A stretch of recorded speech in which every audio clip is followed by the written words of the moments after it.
Halo semuanya, kembali lagi di channel Yuji ID. Pada konten kali ini merupakan part 3 dari konten review buku yaitu Sesajen. Tanpa berlama-lama lagi, kita akan langsung masuk saja ke alur ceritanya. Bab 3, Mimpi Buruk. Singkat cerita, malam pun tiba. Suasana desa Kahuripan pun menjadi sangat sepi. Topan, Pak Andi, Kek Dullah, dan Nek Darsih pun menyantap makan malam. Suasana kekeluargaan pun terasa sangat hangat. Setelah usai makan, Pak Andi pun berkata bahwa besok ia akan menyusul Bu Santi ke Bali. Dan Pak Andi meminta agar Topan tidak melakukan hal-hal yang aneh. Setelah makan, Topan dan Nek Darsih pun menikmati teh bersama. Sedangkan Kek Dullah dan Pak Andi menikmati kopi sambil mengobrol di teras rumah. Malam itu, Topan pun masih teringat dengan kejadian siang tadi. Akan tetapi, ia tidak bisa menceritakannya kepada siapapun. Untuk melupakan kejadian tadi, Topan pun mengajak Nek Darsih untuk melihat-lihat album-album lama. Sesekali terdengar riuh tawa dari Topan dan Nek Darsih. Sebaliknya, Kek Dullah dan Pak Andi sepertinya sedang membicarakan hal yang serius. Mereka pun seolah tak peduli dengan dinginnya udara di luar. Tetapi tidak dengan Topan. Setelah kejadian yang menimpanya tadi, Topan terlihat sangat lelah dan mengantuk. Matanya seperti bolam yang tinggal 5 watt. Kemudian Nek Darsih pun mengantar Topan ke kamarnya. Topan yang nampak sudah sangat lelah, dalam sekejap ia sudah berada di alam mimpi. Pak Andi dan Kek Dullah pun masih asyik mengobrol. Setelah mengantarkan Topan, Nek Darsih pun bergabung dengan mereka bertiga. Dengan candaannya, Nek Darsih pun bisa membuat suasana obrolan menjadi lebih santai. Bahkan, obrolan yang tadinya serius terasa lebih cair. Dan sesekali terdengar suara mereka tertawa bersama. Sesekali mereka pun mengenang masa lalu ketika Pak Andi masih kecil.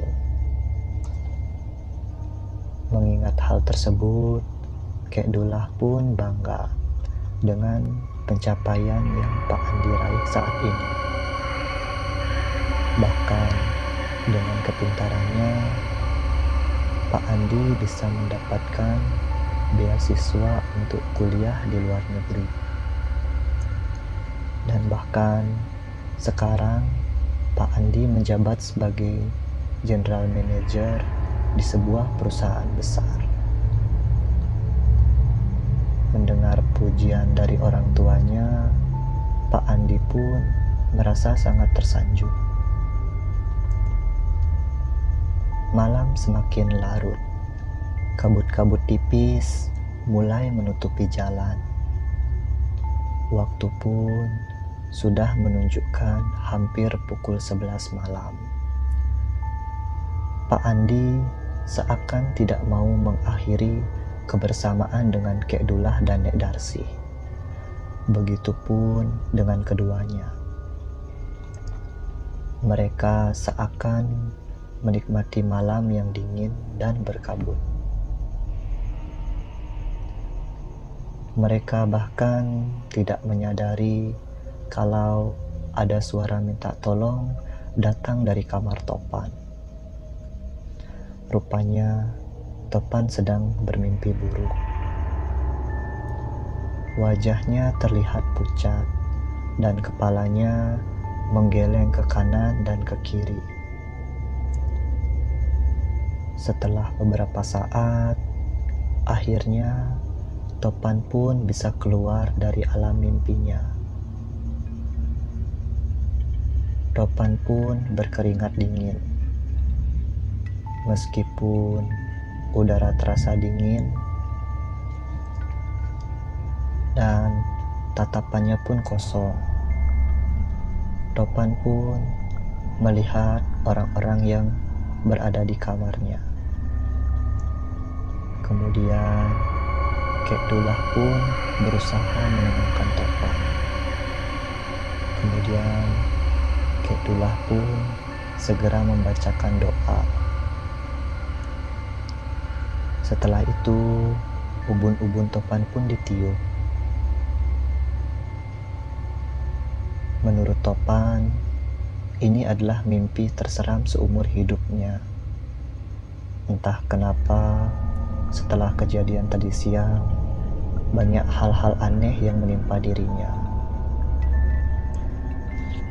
Setelah mendengar cerita dari Topan, Kek Dullah pun menyuruh Topan untuk membaca doa lagi sebelum tidur.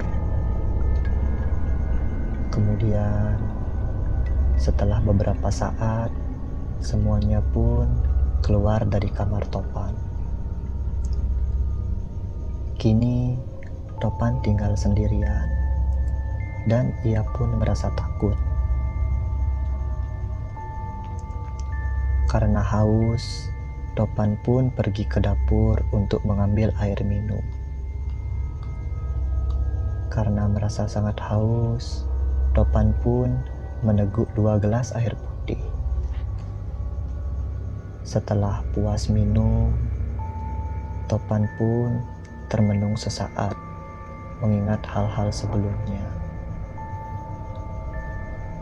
Setelah mencuci gelas, Topan pun melangkah kembali ke kamarnya.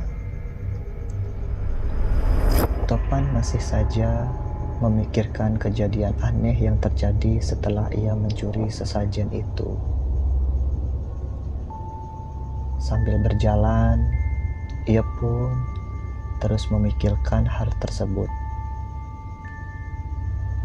Baru 3 langkah Topan melangkah, seketika Topan merasakan hembusan angin dingin. Kemudian Topan pun menoleh ke belakang. "Siapa itu?" teriak Topan. Topan pun melihat sekelebat bayangan hitam. Bayangan itu bergerak sangat cepat dan menembus pintu belakang. Tiba-tiba, ruang dapur menjadi beraroma melati dan kemenyan. Topan yang merasa penasaran pun segera membuka pintu belakang dan mencari sekelebat bayangan tadi. Ketika ia melihat keluar, ia pun tidak menemukan tanda-tanda adanya manusia, hewan, atau apapun. Ketika melihat ke langit, seketika Topan pun merasa terkesima melihat cahaya terbang bagaikan meteor menuju ke arah bukit. Topan pun mencoba melempari cahaya tersebut dengan menggunakan batu. Tetapi cahaya itu tetap terbang menjauh. Karena merasa bergidik, Topan pun kembali ke kamarnya. Topan kembali merasa aneh dengan semua hal yang ia alami belakangan ini. Akhirnya, ia pun memutuskan untuk segera kembali ke kamarnya. Setelah sampai di kamar, Tidak lupa, Topan pun melafazkan doa sebelum ia tidur. Sesekali, ia kembali teringat sosok bayangan tadi. Seketika, aroma melati dan kemenyan pun tercium kembali. Dan Topan pun menjadi merinding dan bergidik. Ia pun segera kembali tidur.